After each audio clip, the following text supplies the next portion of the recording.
Now, would you like the kind of biblical tame version or the really wild, racked out version? This is Danny Frank. Nice to see you again. After years, I taught her brother guitar playing, and he's doing really well now, by the way. And this is excellent because you're just learning how to play guitar and you want to learn how to sing. And here you are at a at a music lesson with somebody who's been around the block, who's internationally famous, and it must be a little bit nerve-wracking. Yeah. So are you nervous? Yes. Yeah. This is great. Now, nervousness is not our friend, except that the adrenaline and the extra awareness and focus and kind of being afraid and wanting to do well, not look foolish and that sort of thing, is good. That's a helper. And the more experience you get and the more times you get out and perform live and that sort of thing, the less you'll have that nervousness. And when you start to just take it for granted and it's no big deal, that's not good. You always want there to be a little bit of that adrenaline, or at least enough importance about the situation so that you give it the gravity it deserves. I know some performers, and we just went and saw a very famous one recently, who it just doesn't matter to anymore, and it's disappointing seeing a performer like that because they don't care. Nothing matters. And so it's good to have what you've got right now, and you can use that. Adrenaline is a strength, but you have to know how to channel it. And the way you channel it is by breathing slowly and deeply. So when you know you're going to go have your first guitar lesson or whatever, before you get there, you go, really take a big full breath and then just slowly let it out. And then when that's out, then take another big slow breath. And then don't forget and get distracted by something else, but keep doing this. And what will happen is that you will realize that you're on top of the adrenaline because you have just slowed down your heartbeat. And when your heartbeat slows down, there's less adrenaline pumping through your body. And when you know this, you go, I'm using those chemicals as my ally instead of being victim to them.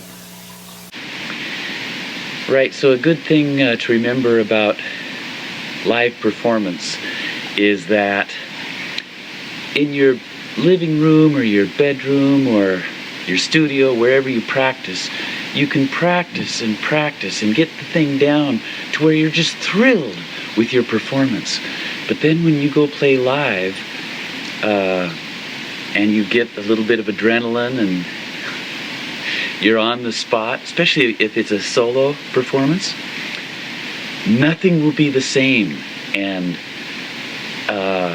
I just don't have advice for how to prepare for having a lot of adrenaline and increased heart rate. Even though last night I breathed slowly and deeply and went in my body mentally and let everything relax and did a bunch of physical push-ups, stretching, jumping around beforehand. Still, when I got on that stage, it was in a beautiful national theater in Slovakia, absolutely gorgeous, really old building. It just wasn't the same, and it's such a challenge to find your power and lock into that place where you find it and be able to reproduce that in any situation, so that when you're practicing, find that power find the ability to lock into that so that you can recreate it in any context. That would be good. That's what I'm working on. From your fellow student, Raj. Angie just said that she has performance anxiety. Oh, jeez. Everybody has performance anxiety at first. And, you know, there's there's simple ways of dealing with that. Number one way is, I think I've already told the story of warming up for the Buddy Miles group at UPS Hall in Tacoma, Washington, a long time ago.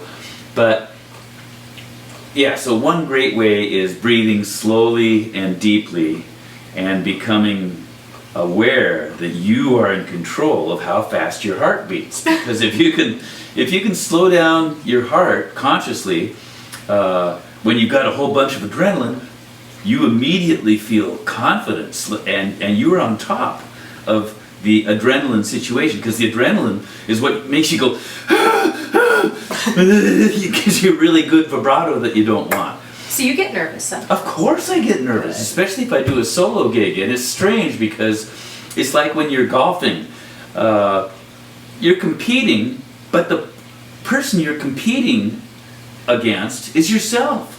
If you can just be quiet and just play good golf like you do sometimes, then you'll win. But there's all this internal dialogue and all these things going on that prevent you from winning. Same thing when you get on stage. Let's say you kind of been having too much fun during the week before the weekend gig, and you're a little bit foggy and maybe a little spent physically, A little nauseated. maybe a little hungover.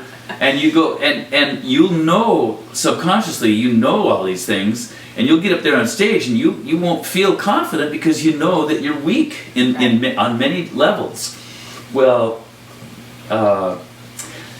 it pays to prepare for a gig and have yourself physically, mentally, and spiritually ready to do your job, which is belong on that stage. And control your nerves. Yeah. There's probably every performer at one Sure. night or another. Sure, every performer gets nervous, and even major league performers in the right context, like performing at the Super Bowl. Oh, you can bet they're nervous. You know. Even Madonna. 60 million people watching you, at least, and yes.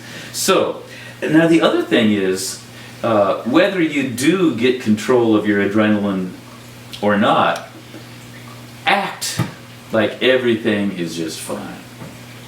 And boy, that acting will get you a long way. If you just act like everything's totally cool, who knew? Just you. Yeah.